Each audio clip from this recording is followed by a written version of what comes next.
La Bible n'est pas la parole de Dieu. Parce que si nous prenons la Bible comme parole de Dieu, messieurs, ça ne coûte que 1000 francs à jamais. Oui, on peut aller chez les prostituées. Ce n'est que 1000 francs dans certains lieux. Il y a des endroits où c'est un peu plus cher. On m'a dit qu'il y a des endroits où même il y a 15 000.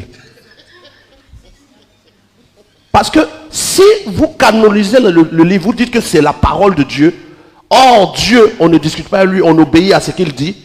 S'il a pu dire à un, va chez une prostituée, il peut dire à l'autre, va chez une prostituée.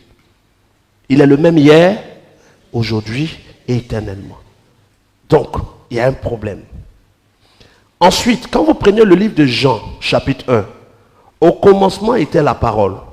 La parole était avec Dieu et la parole était Dieu. C'est écrit ou non? C'est écrit.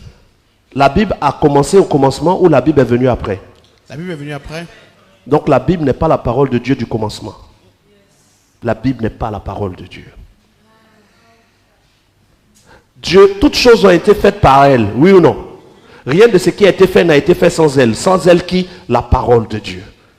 Donc quand Dieu disait que la lumière soit, la parole était avec lui. Donc quand il est écrit au commencement était la parole, on veut juste nous dire que Dieu a tout fait en parlant. Sa parole était avec lui et en lui. Le livre n'existait pas. La Bible est venue même après la mort des derniers apôtres. Maintenant, après la mort de Jésus, le dernier apôtre qui va mourir, je crois, c'est Jean. L'apôtre Jean est le dernier des apôtres qui est mort. Mais après Jean, il va y avoir plusieurs qui vont se lever pour servir Dieu.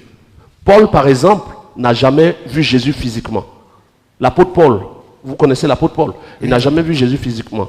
Mais Paul s'appuyait sur quoi pour donner la parole à ceux qu'il voyait?